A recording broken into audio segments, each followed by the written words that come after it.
America. 1846, an audacious idea to grow and broadcast more knowledge than the world had ever seen. With an eye to the future, that dream was the Smithsonian, your Smithsonian. Expanding the portrait of a people, revealing the building blocks of life, to discover new species and save those we already know. A knowledge powerhouse with purpose and a community mindset.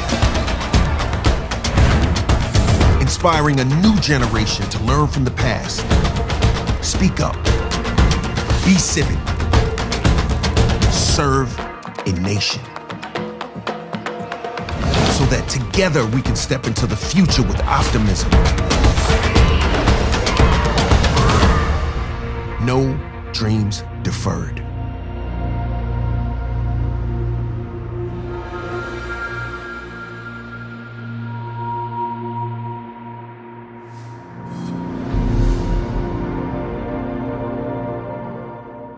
Good evening, everyone, and welcome to our program. This evening, we're going to be discussing museums and the advancement of equity and understanding. What is the role of museums in the advancement of equity and understanding in our country? And we'll be joined by a group of our Smithsonian leaders to talk about that subject. Our Smithsonian and our history museums really are repositories of the American memory.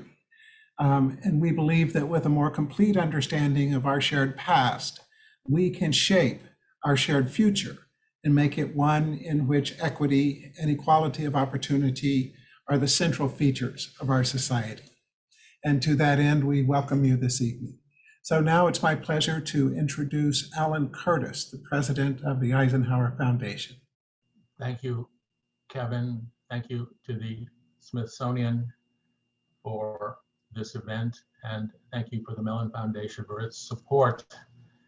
The National Museum of African American History and Culture's exhibition, Reckoning, Protest, Defiance, Resilience, features a portrait of Breonna Taylor done posthumously by Amy Sherrod, who painted the official portrait of Michelle Obama.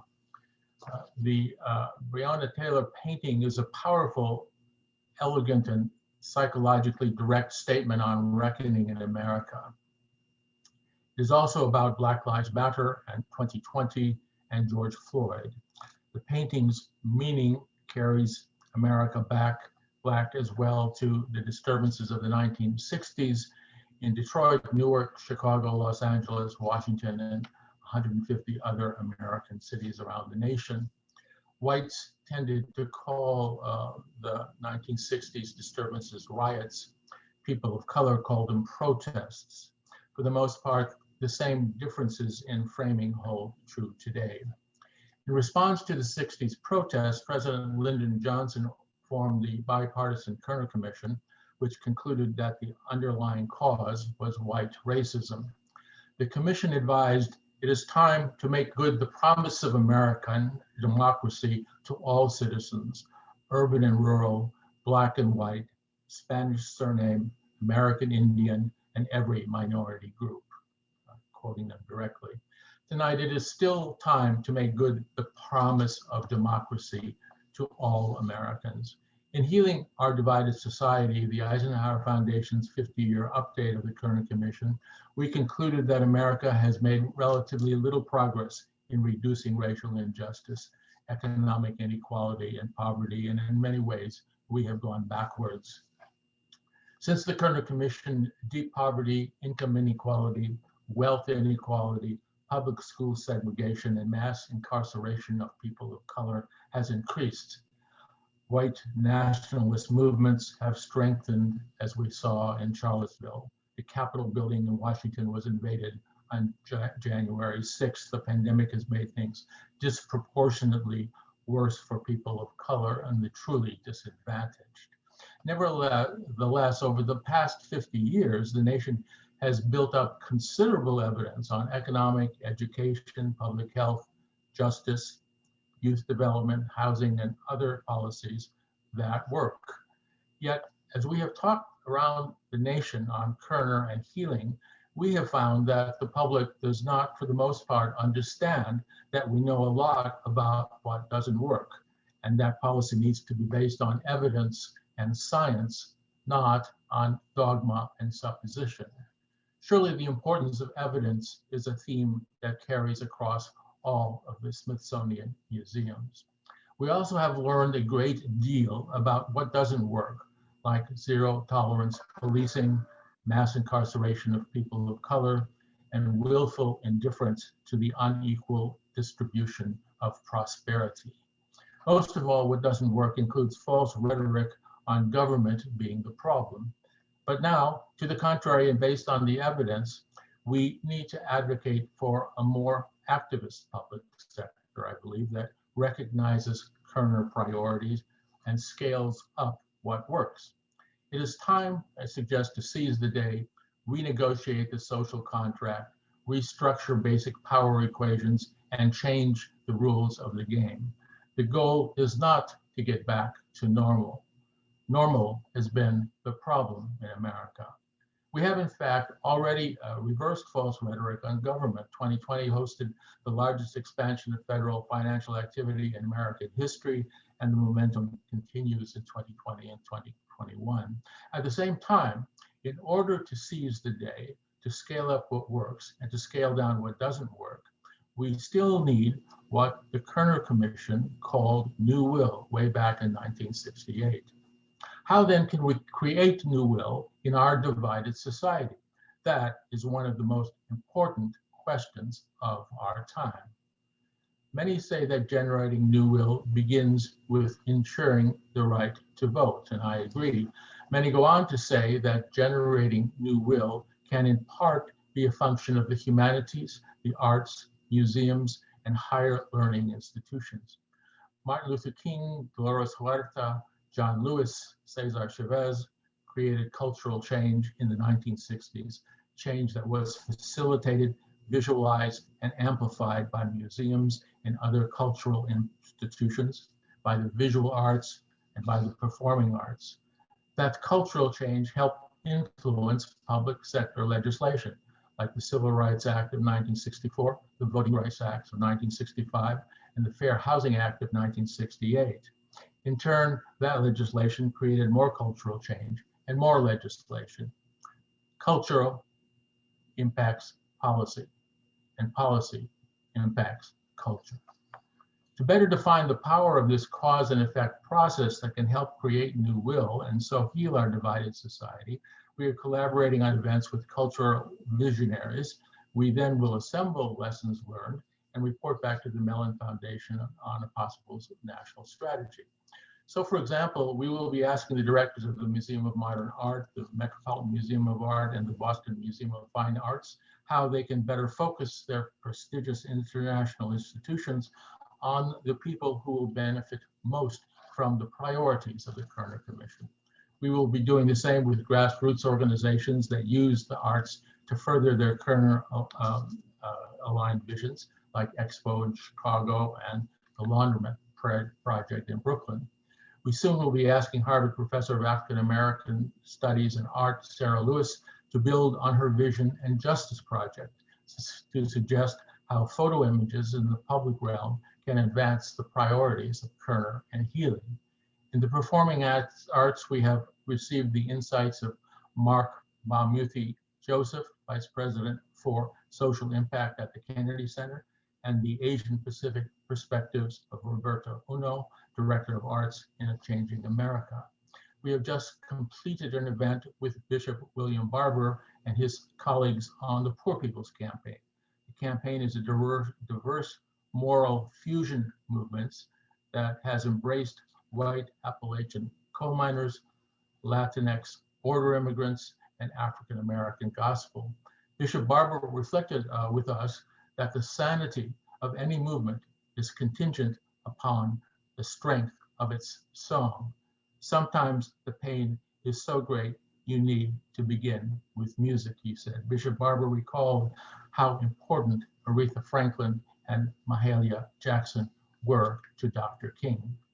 We have held an event with the American Academy of Poets featuring Poet Laureate Joy Harjo and former Poet Laureate Tracy K. Smith, as well as a LULAC event on Latinx culture and an event keynoted by then Congresswoman Deb Haaland, who now, of course, is the first Native American Secretary of the Interior. In November, we will share our findings with the National Humanities Conference. And now we are honored by the wisdom of the Smithsonian. So I asked tonight's panel, is there or can there be a cause and effect strategy that leads from a collaborative museum innovation and artistic innovation to measurable cultural change in America? And can that cultural change embody new will that then leads to measurable reductions in racial injustice, economic inequality, and poverty? As part of such a cause and effect strategy, will young people on the south side of Chicago, in South Central LA, and in the South Bronx travel to DC to see the Breonna Taylor portrait and the powerful Smithsonian exhibition on racial and economic reckoning? Most will not be able to. Does that mean the portrait and the exhibition must be creatively projected on the Smithsonian website? And what is the role of our deeply imperfect social media? Do we as well focus on how local and smaller museums across the nation can attract people at least as well as large, prestigious national museums? Do we expand the Art for Justice Fund strategy in which the arts are used to inspire collaborative grassroots organizing by nonprofit groups to reduce racial injustice, economic inequality, and poverty, to further Black Lives Matter, and to further the Poor People's Campaign? Do we try to motivate those cultural institutions called universities to apply academic knowledge more effectively in the communities where they are located? For example, by replicating Bard College's premier college behind bars prison education model? Do we build on how foundations like Mellon and Ford are expanding fellowships for practitioners of color in the arts and the humanities? And does the movement not need to focus to target multiple audiences, as Director Young has suggested in a June guest essay in the New York Times? In 1968, before he was assassinated, Dr. King was forming a new coalition among all races and most classes. Today, we need to motivate believers in Kerner and healing priorities to continue the struggle. But we also need to communicate to independents and fence sitters, as well as to Americans who may be opposed to Kerner and healing priorities, like at least some whites living in poverty, and like state legislators who have passed voter suppression laws. When he announced the new Smithsonian Initiative on Racial Reckoning, Secretary Bunch concluded that the only way to find a shared future was to engage and to debate. He promised, quote, "We will be testing ideas, testing different kinds of collaborations, testing different technology." He concluded that he hoped the testing will make the country better and also the Smithsonian better. At this moment of intense debate on the shared future of our democracy, it is with Secretary Bunch's collaborative spirit that we dedicate our convening tonight. Thank you for that, Alan, and thanks for all of those provocative questions. We're going to attempt to answer at least a few of them this evening. So with that, let me introduce some of my Smithsonian colleagues.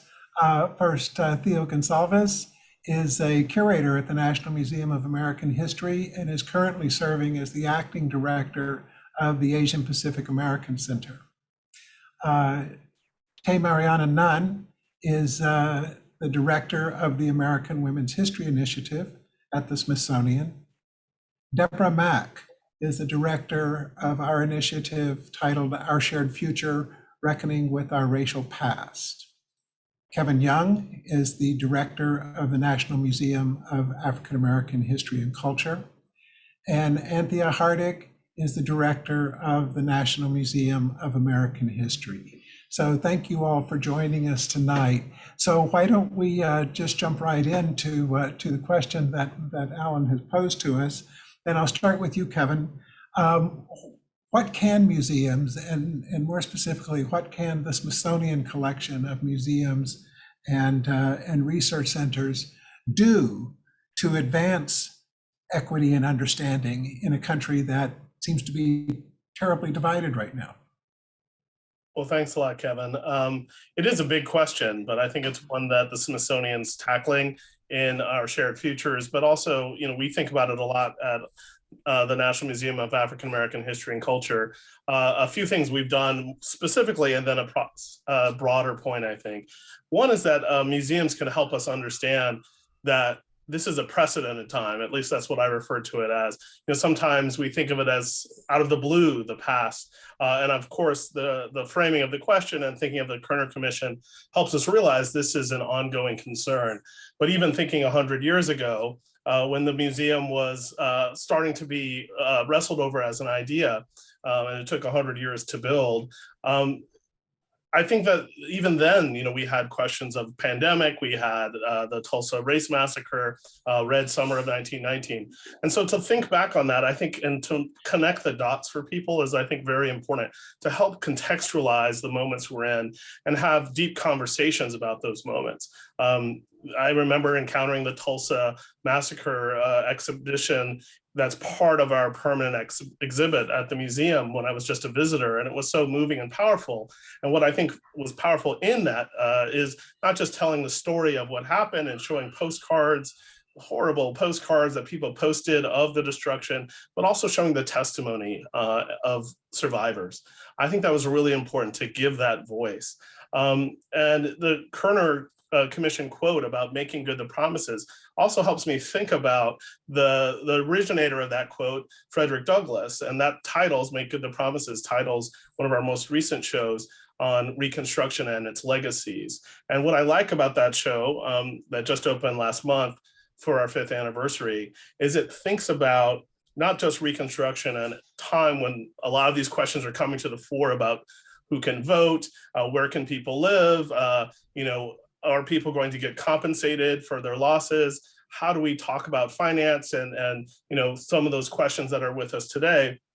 But we also have this legacy section that thinks about that too. And it's a very powerful section, which has everything from the stained glass taken out of the National Cathedral that represented Robert E. Lee, which was there till very recently, to last effects from survivors of the Emmanuel massacre and also Trayvon Martin's last effects. And I think the power I see when I visit those collections and see people interacting with them and really overcome in many ways is they're seeing how much this is relevant to their lives. And I think we have to continue to help people to understand the historic context, but also the ongoing conversation and the everyday concerns.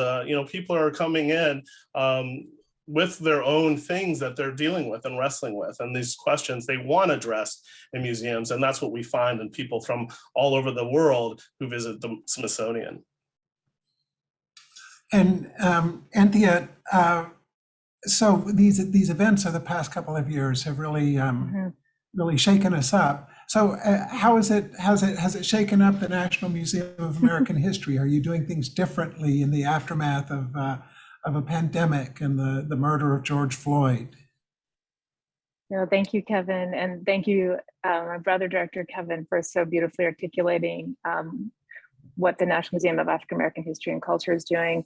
I've been honored to lead now the American History Museum, the kind of the big old white flagship museum, if you will, for longer in COVID than I did in the before time.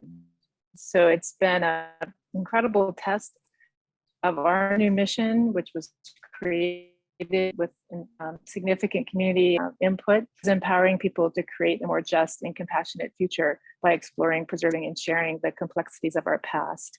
And it aims at a big kind of 10-year goal of having the people we interact with, people we welcome, to represent the demographies of the nation. So imagine that's our new mission statement, and then the pandemic hits, and the cascading crises, racial, viral, economic, constitutional, climate, are all kind of brought to the fore.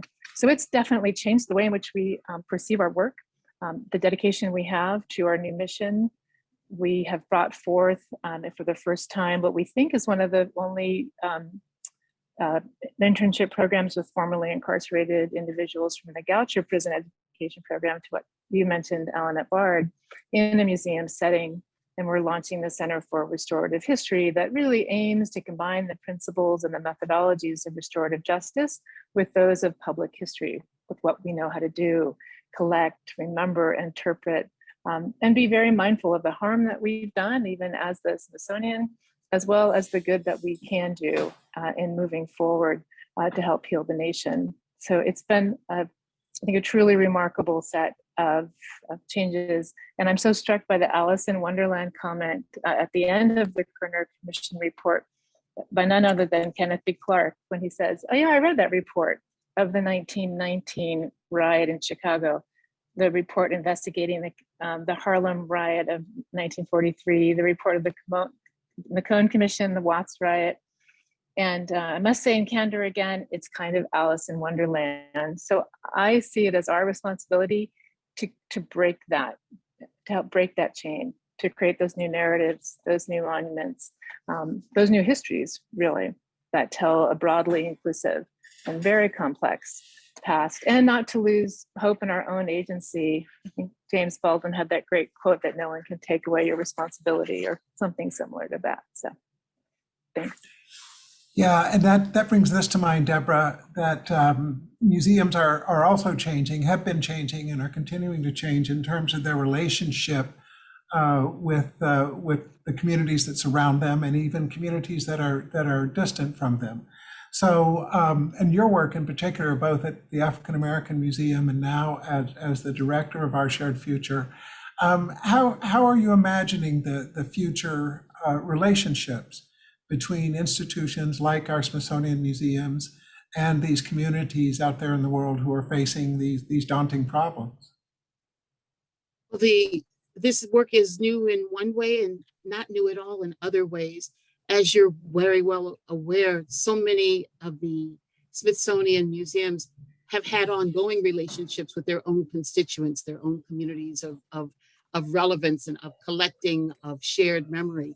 I think what is new about this initiative is that it's the first time that we have a completely pan-Smithsonian approach, where it's not just the National Museum of American History, which has been doing this, or the African American History and Culture Museum, or the Asian American and Asian Pacific program, but it's also the Air and Space Museum and the Postal Museum, and all of the research centers and museums that are looking collaboratively and pan-institutionally at what they can be doing, not just in their own right, but with their partners who they've already been serving. I think one of the motivations of this initiative is to also reposition Smithsonian as a leading partner, not as a leader per se. Clearly, Smithsonian has unmatched capacity, convening capacity, interdisciplinary capacity, and wealth, incredible collections, objects, archives, resources that we can bring to bear on this. But this work has to be done, if it's going to have any sustainability, in collaboration with our partners on the ground who know their communities in face-to-face ways that we cannot.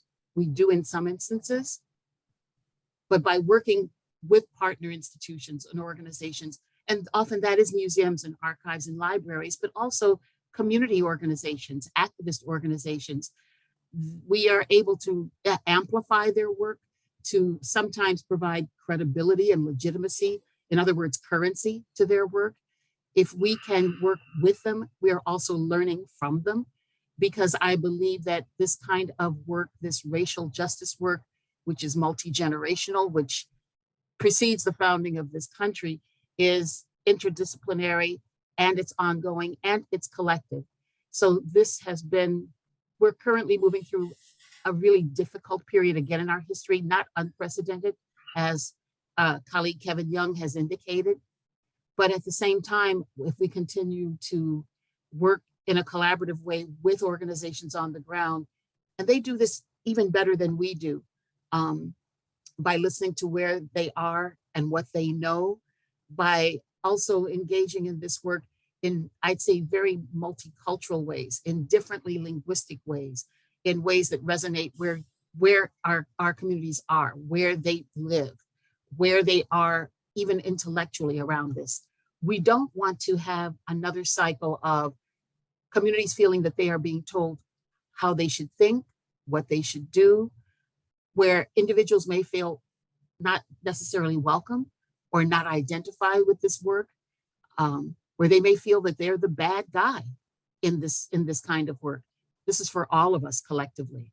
I think that Smithsonian across the board and working with all the organizations that do this work every day, all day, in face-to-face ways, and have done so for a very long time, can really play a large role in amplifying the resources and the goodwill and the social justice and the resources that are already out there.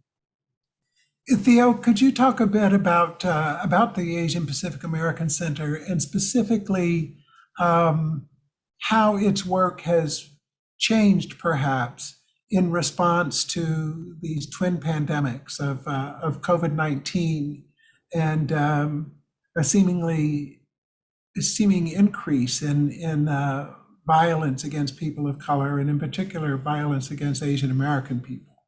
Sure. Yeah, thank you for the question, Kevin. At the Asian Pacific American Center, it's going to be entering its 25th year of work at the Smithsonian.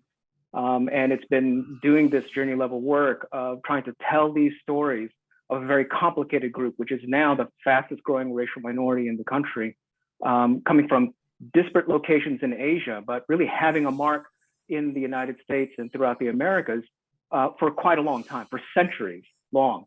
How has the last few years affected our communities? Well, I mean, that's a story of shock and misery and woe. And ultimately, it is in the same way that Kevin and Deborah have been describing. This is not a new story. Asian Americans are not new to the Americas. These are very old stories. And when we talk about this season of hatred and violence in which Asian faces are now targets, again, we have to come to this moment where we understand that this is a place that we have been before. This is a cycle. And the sooner we get to understanding that this is a cycle of history, it puts us in a different relationship, not just Asian Americans and Pacific Islanders.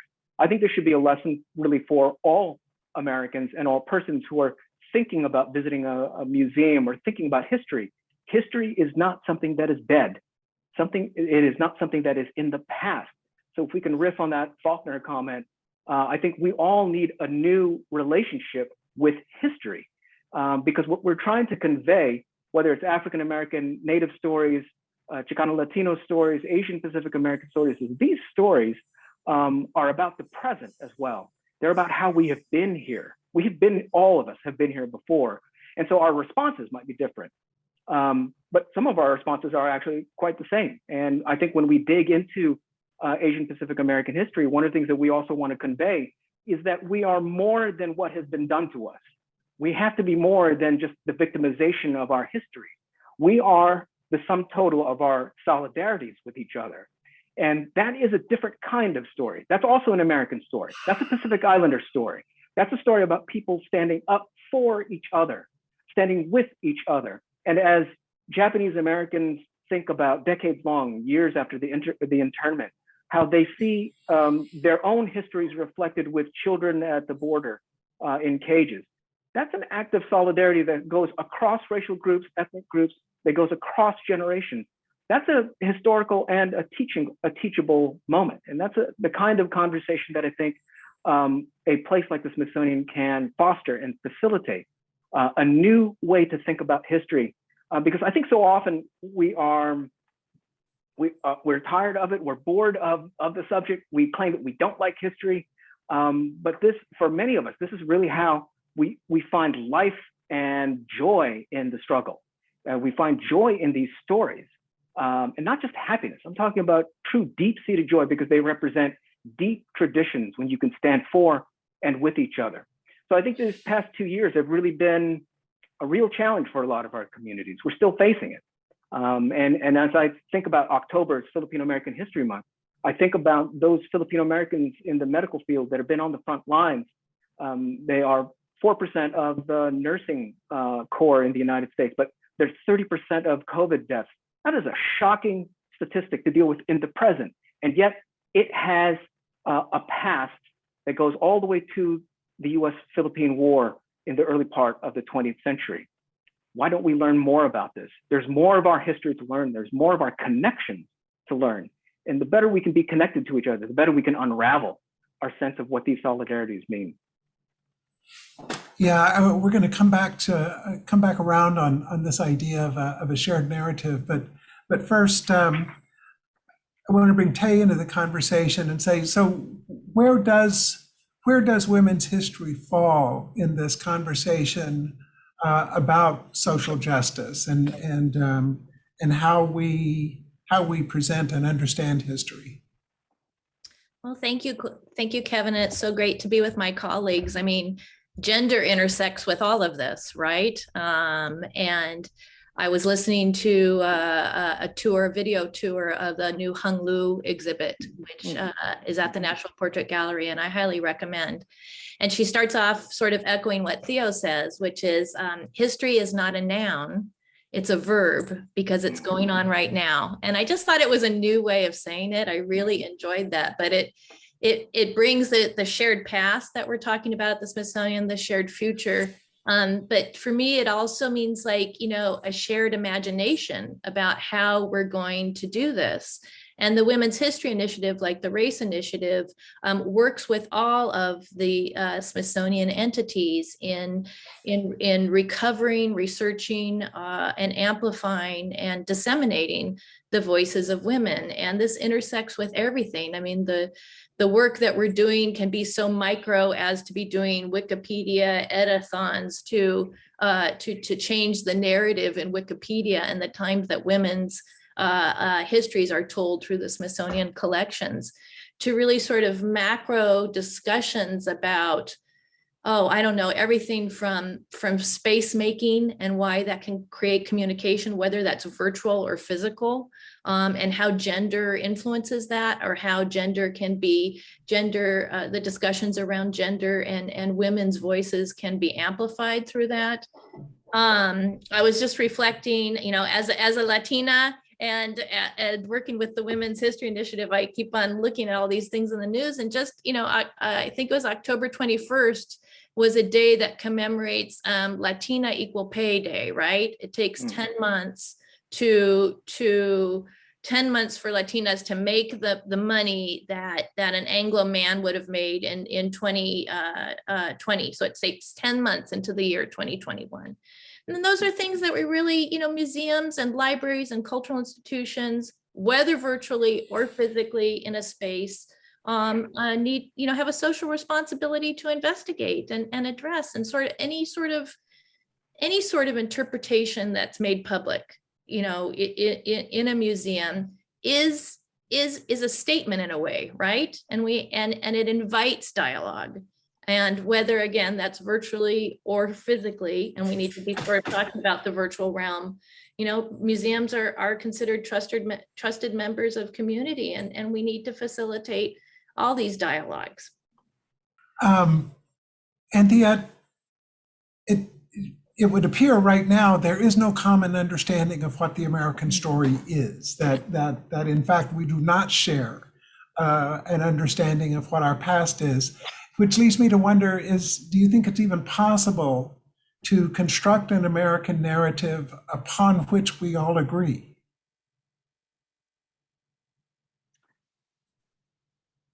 That's a wonderful question. Can we construct an American narrative upon which we all agree? This has been debated, of course, as from the rise of the word and the practice of history.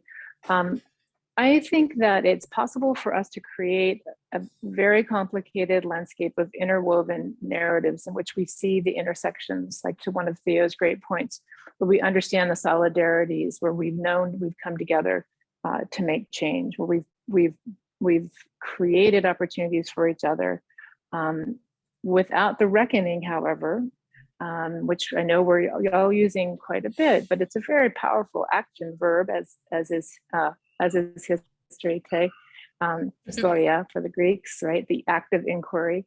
I think we have to address some of the core phenomenally challenging roadblocks to that. White nationalism, obviously. I mean, going back to the subject of tonight and why the work of this effort is so critical. Once you read the Kerner Commission report again, it is astounding that what they had immediately picked up on as this kind of duplicative Alice in Wonderland, as I mentioned previously, but really the ways in which change has not happened and change has been resisted. So I think less about a grand sweeping American narrative. I think that's such a part of the hegemonic progressive understanding of the American past. And I think much more about the complicated challenges and weave to that. And as Secretary Bunch challenged us, to let us use history to hold the nation up to its loftiest ideals.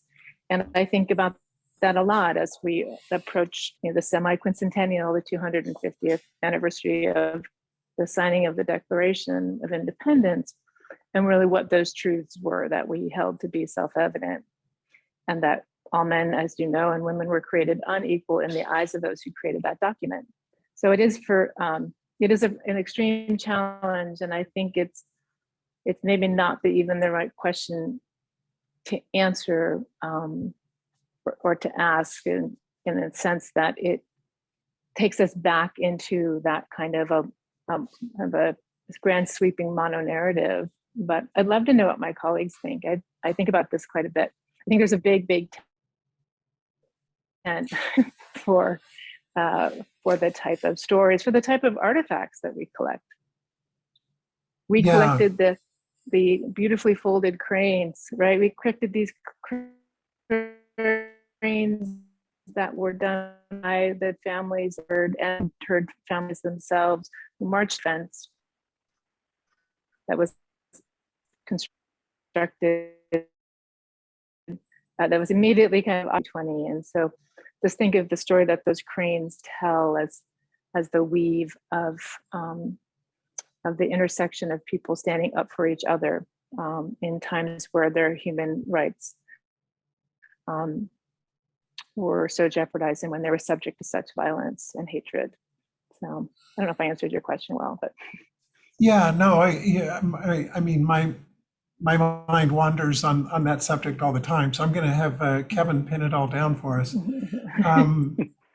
So what then is the role of museums like the National Museum of African American History and Culture, the National Museum of the American Indian, our new National Museum of the American Latino, in creating this complicated weave that Theo and Anthea have been talking about? How do we, do we need all these different museums in order to be able to do it? I mean, how do we do this? Well, I think it's yes, we do. I think it's the short answer. But I think a lot about how the museum, and I'll just take our museum as a starting point, helps us see ourselves and then see each other. And I see that every day when I come in, and you see people of all stripes and all walks of life going through the museum and being transformed by it. And I think people want these museums as a place of discovery, learning about themselves. I learn something every time I'm in the space, but also about each other. And I think that's really important. Secretary Bunch, my predecessor in the museum and the founding director, always says it so well about, we provide an African-American lens on American history and that American story. I also think there's a real opportunity in the museum to think about how we can collect what's happening now and the newness. Collecting the now and the new is something I've been saying And thinking about history as living, and indeed living history, has also come to the fore as something we've been talking about a lot at the museum, because we are living through history, history is living in us, and things like the Breonna Taylor portrait and the Reckoning show we put up really thinks about the past 5 years, say, happens to be the 5 years we've been open, but also it's been a transformative time. And seeing the artwork that I think has been created in this time, but also has been created over a century, that's featured in the show, really thinks about the ways that African Americans are engaged in history and art history. And I think that aspect of culture too, I would bring to the fore. We've been talking a lot about history. I would mention culture as, obviously they're interrelated, but I think what the museum shows is the ways that artists and African American everyday folk created food, they created music, they created many bombs and resistances to some of the difficulties they faced, and out of them. And I think it's really important, when I walked in the museum and saw basically the pot my grandmother cooked all her good food in, I saw myself, and I also tasted some meals I missed quite a bit. But I also think about, she made a stew once, and I remember asking her what the fish was, and she said it was gar. I said, gar? And gar is this bottom feeder, just terrible fish, if you know. And it tasted like, name your favorite delicious high-end fish. And I think that transformation is part of the cultural thing that people want to experience in the museum. They want to experience that kind of transformation, that kind of recognition. And sometimes it is a reckoning.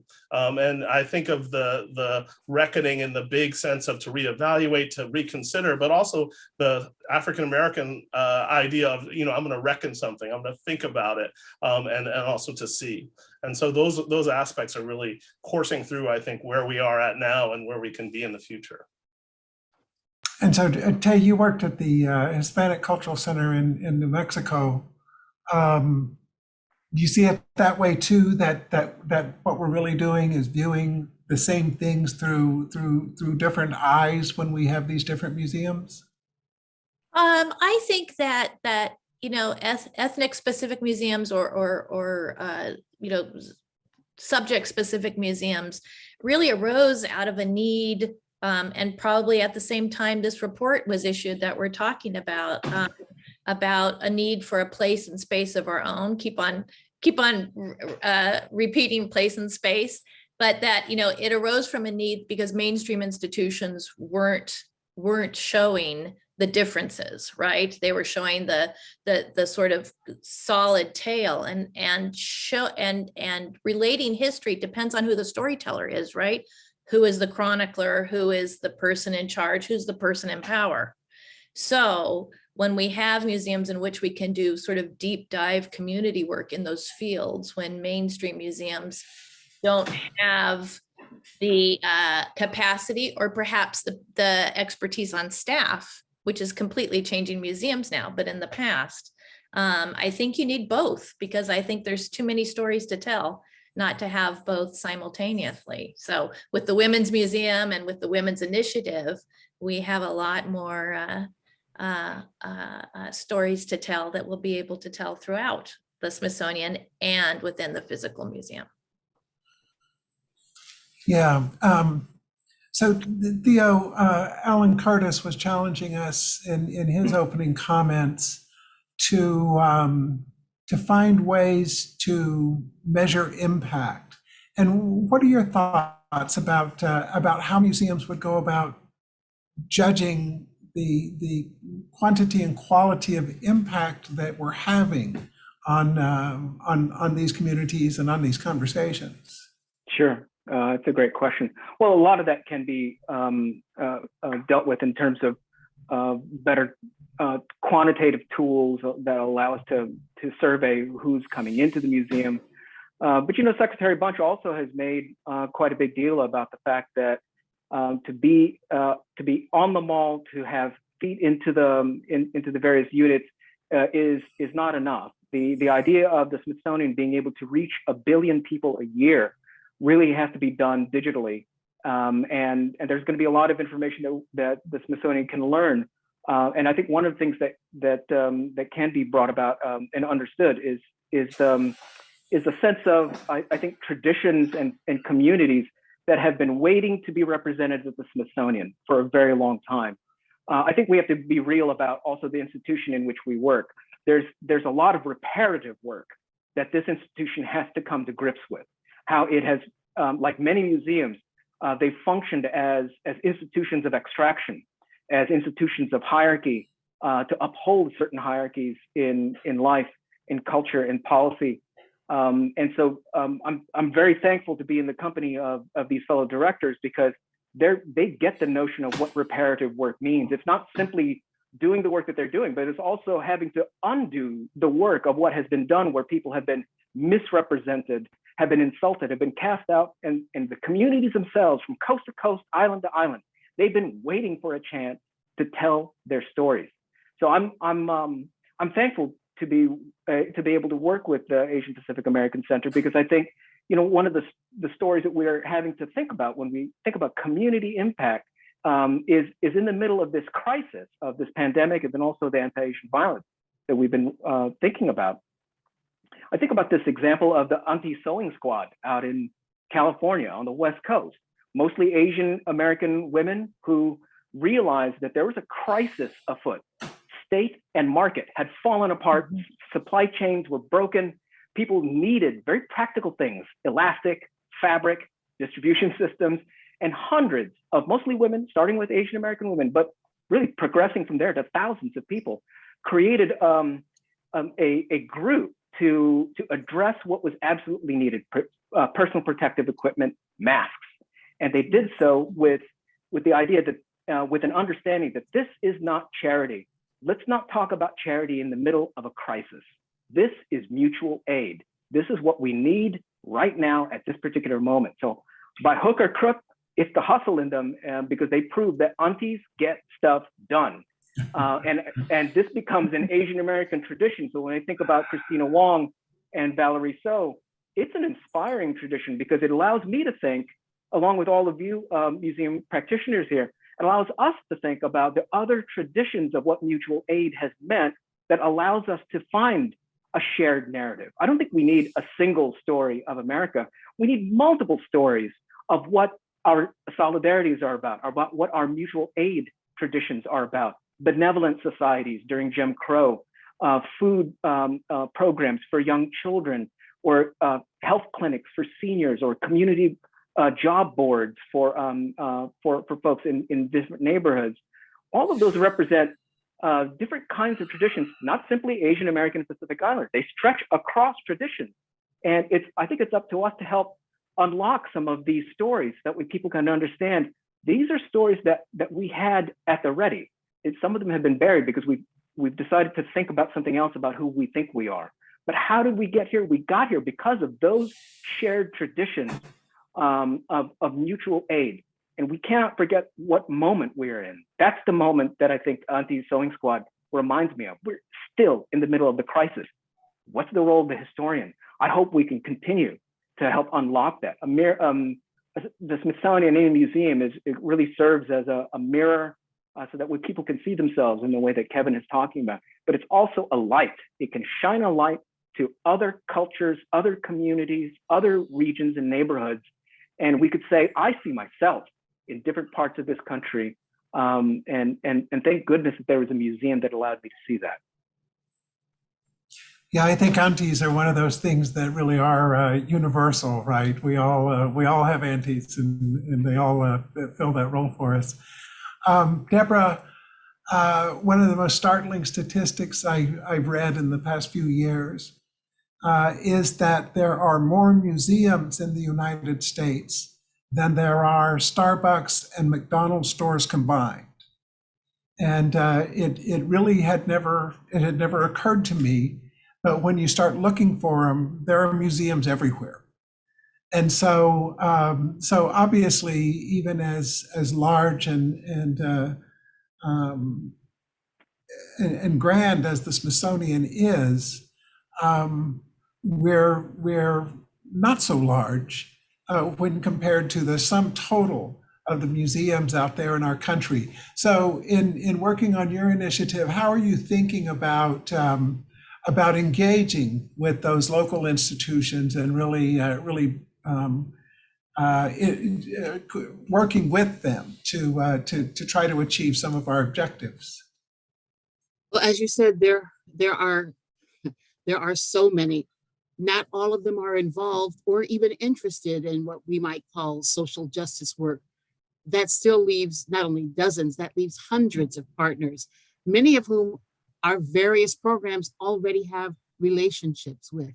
As I had mentioned before, there are museums that have been doing this work. We could call it social justice work. We can call them civil rights museums. The Wing Luke Museum in Seattle, the National Japanese American Museum in California.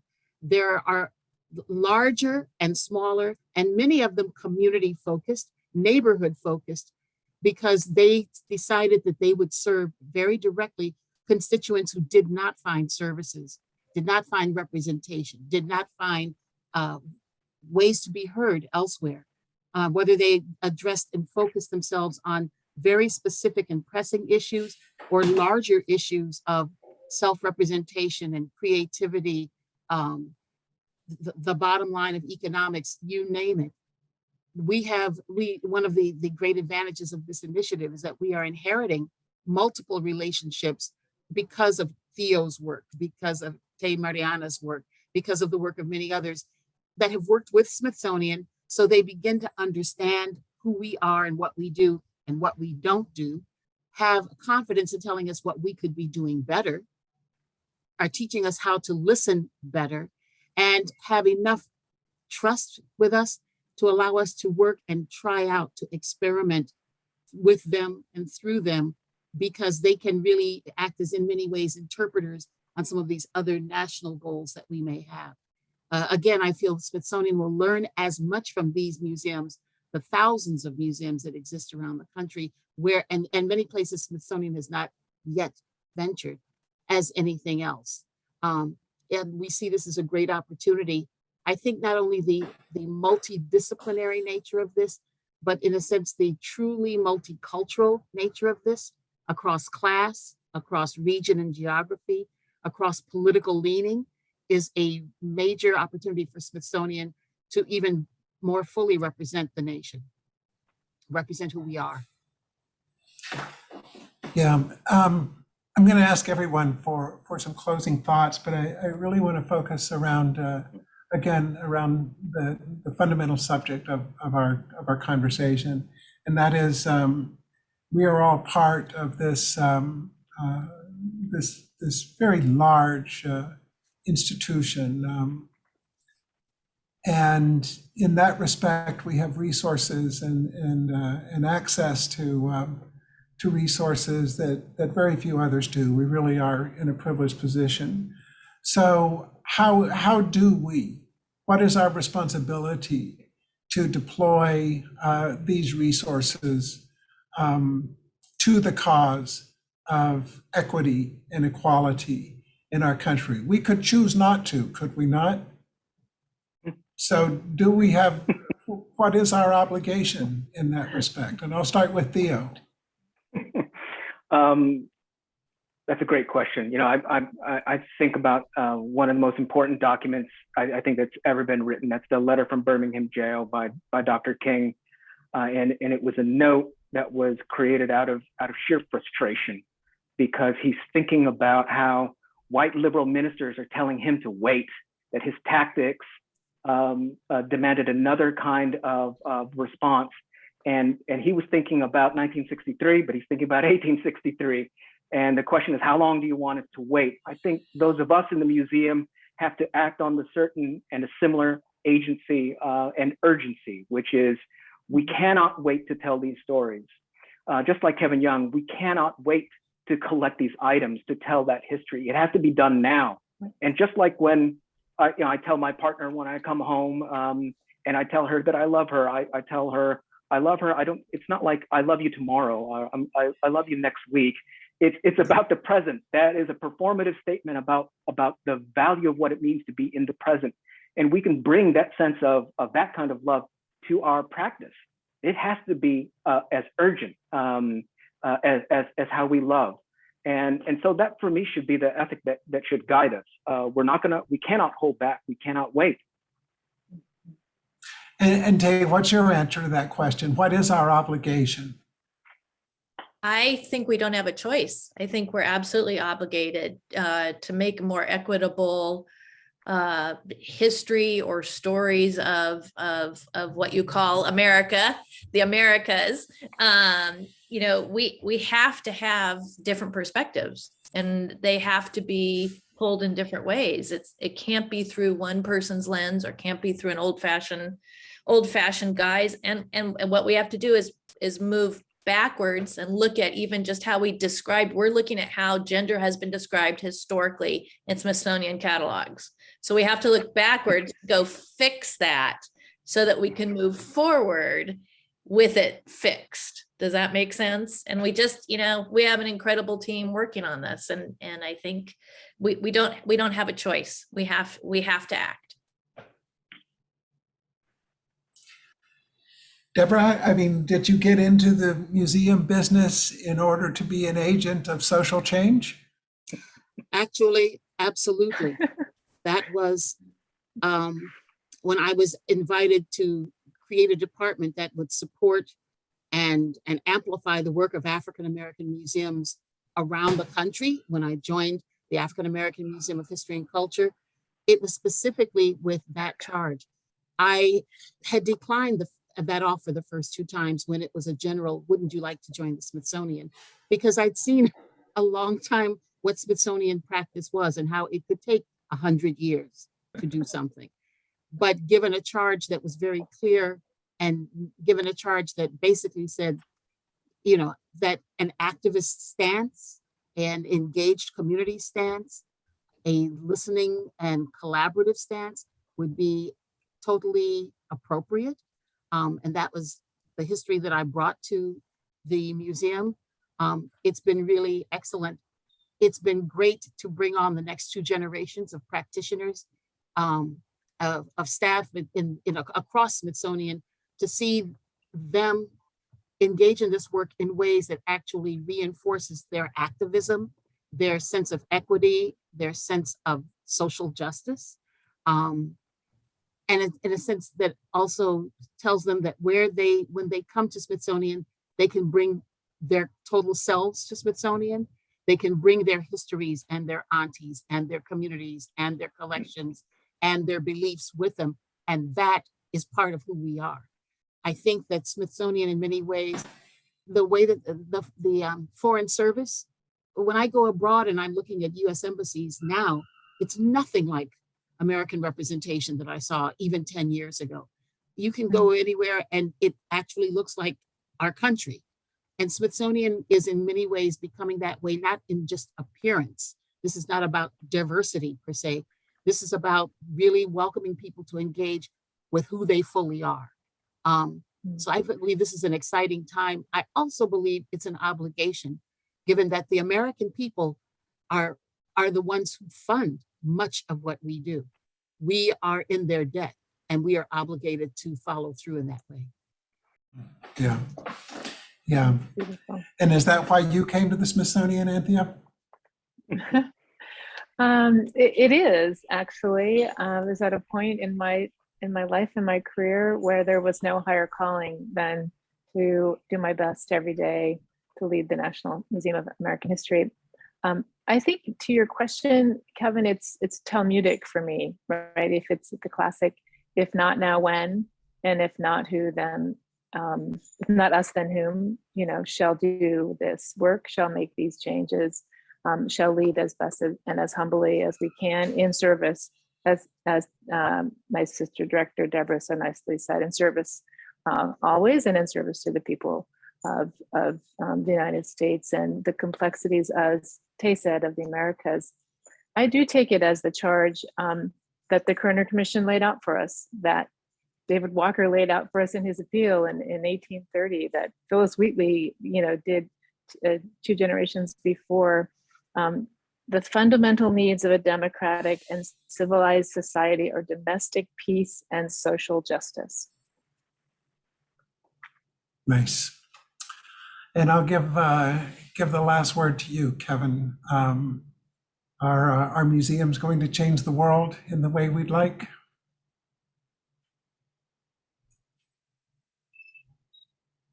Sorry, I think so, actually. I think they already have in many ways. I think some of what I see at the Smithsonian, and I'm newly here, is that kind of change, that kind of transformation. And what I love about it is that it's physical. You can go into the museum and see the transformation. You can stare out at the Washington Monument, which is our neighbor, and which our corona, our crown effect, exactly mirrors the angle of.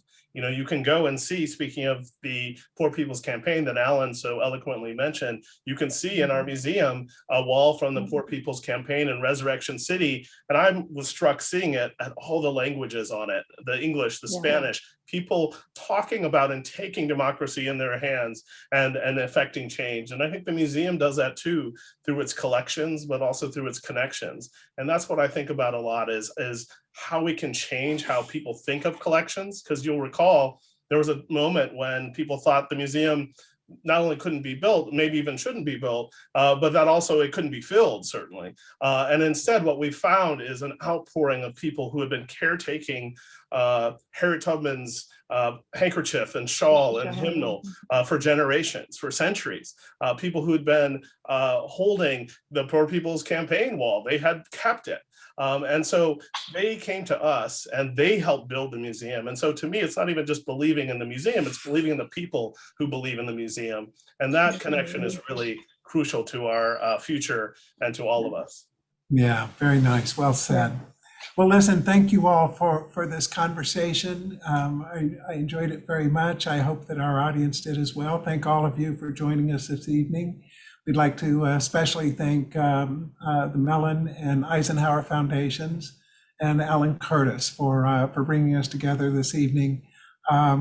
Please do continue to follow the work of these museums and these initiatives and the work of the Eisenhower Foundation. We thank you for joining us, and good night.